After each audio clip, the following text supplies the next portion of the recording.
নমস্কার বন্ধুরা, আমার জন্মদিনে আজকে আমি একটা পাবদা ভাপে করব। আমি এটা পাবদা ভাপে অনেক সময় করি। প্রথমে আমি এর মধ্যে এই যে পাবদা মাছগুলো ধুয়ে নুন হলুদ মাখিয়ে রেখেছি, এর মধ্যে সর্ষে আর পোস্ত বাটা আগে দিলাম। সর্ষে আর পোস্ত বাটা একটু বেশি করে সর্ষে আর পোস্ত বাটা দেবে, কুচি অল্প মতন দেবে, তার যেরকম ভালো লাগবে। তারপর দেবে একটু পেঁয়াজ। কি কি দিলাম আমি আবার একটু বলে দিচ্ছি।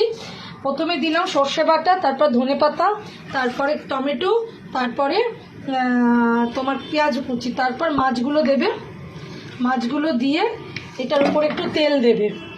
তেল দিয়ে এটাকে প্রথমে মাখিয়ে নেব ভালো মতন। তেল দিয়ে এটাকে প্রথমে মাছটা এগুলো সব দিয়ে একটু সর্ষে বাটাটা একটু বেশি করে দেবে। এরপর আমি এর মধ্যে একটু হলুদ দেব, পরিমাণ মতন দিয়েও যার যেরকম লাগবে। শুকনো লঙ্কাই দেবো গুঁড়োটা ঝালটার জন্যে, যেহেতু আমি সর্ষে টর্ষে দিচ্ছি তো শুকনো লঙ্কাটা খুব ভালো লাগবে।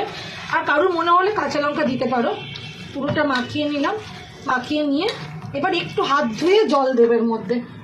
এটা মাছের মধ্যে দেওয়া ছিল বলে একটু পরিমাণ বুঝে নুন দেবে, আর একটুখানি জল, হাত ধোয়া জল ওপর থেকে আমি দিয়ে দিলাম। এখানে বেশি না, ব্যাস এই জলটাতেই মাছটা হবে। আগে ওপরে একটু কাঁচা লঙ্কা দেবো, একটু বেশি করে তেল দেবো ওপরে, আর একটু ধনে পাতা ছড়াবো। ধনে পাতা দিয়ে